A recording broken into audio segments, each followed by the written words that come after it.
दोस्तों नमस्कार, कर्नल अजय सिंह और Ajay astro money grow first global astro finance digital channel से आपसे मुखातिब होता हूं। आज सोमवार 27 मई सन 2024।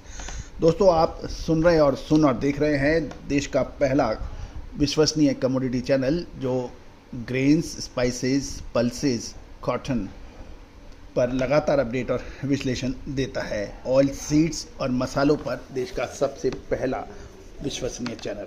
दोस्तों आज के एपिसोड में हम प्याज के बारे में, इसकी फसल और निर्यात के बारे में करेंगे विस्तृत चर्चा। उम्मीद है आपको पसंद आएगी। पूरा शो ध्यान से देखिए, यदि पसंद आए तो सब्सक्राइब अवश्य कीजिएगा।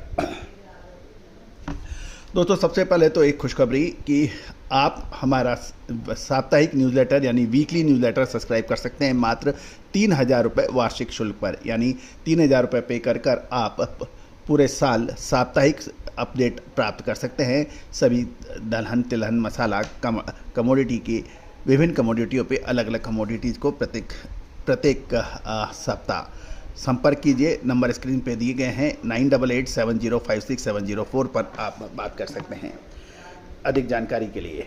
अब जानिए प्याज से संबंधित खबरें। सबसे पहले तो एक महत्वपूर्ण खबर ये आ रही है कि साल 2023-24 में देश में प्याज का उत्पादन यदि वार्षिक रूप से देखा जाए तो 16% घटकर 2.54 करोड़ टन रहने की उम्मीद लगाई जा रही। दोस्तों 16% प्याज का उत्पादन घटना एक महत्वपूर्ण खबर हो सकती है। देश में मई की शुरुआत में प्याज के निर्यात से प्रतिबंध हटाने के बाद लगभग 45,000 टन से अधिक प्याज का निर्यात होने के भी समाचार मिल रहे हैं। गौरतलब है कि दुनिया के सबसे बड़े सब्जी निर्यातक देश गत दिसंबर से प्याज के निर्यात पर प्रतिबंध लगा दिया गया था। उसके बाद उत्पादन और कम कीमतों के वजह से और किसानों के विरोध को देखते हुए इसके प्याज के निर्यात पर प्रतिबंध हटाया।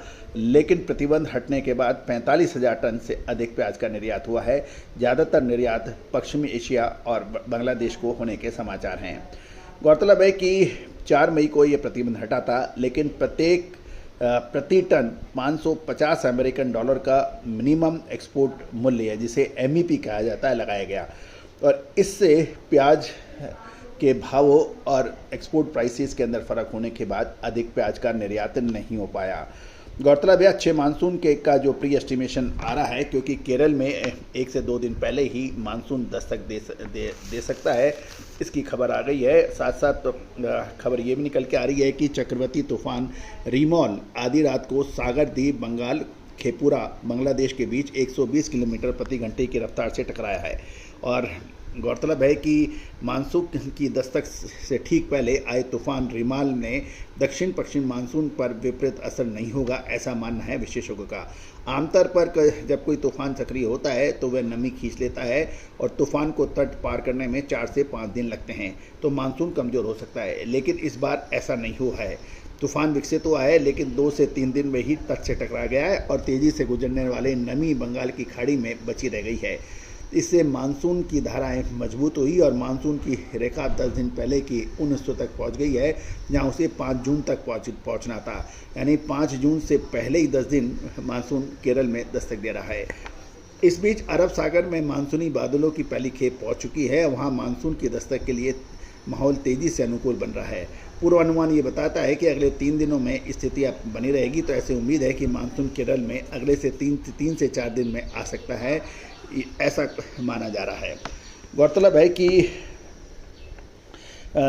ये माच्छे मानसून के अनुमान से प्याज सहित खरीफ की जो ग्रीष्मकालीन फसल मानी जाती है, उससे बेहतर बुआई होनी निश्चित हो जाएगी।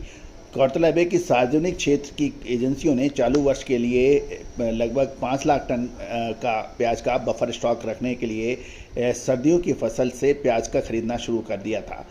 कृषि मंत्रालय के प्रारंभिक अनुमान के अनुसार महाराष्ट्र, कर्नाटक और आंध्र प्रदेश जैसे प्रमुख प्याज उत्पादक क्षेत्रों में कम उत्पादन के कारण फसल वर्ष साल 2023-24 में देश का उत्पादन सालाना तौर पर 16% घटकर 2.54 करोड़ होने की उम्मीद है।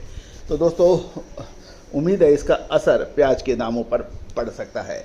दोस्तों प्याज लहसुन की विशेष रिसर्च रिपोर्ट के लिए आप संपर्क कर सकते हैं।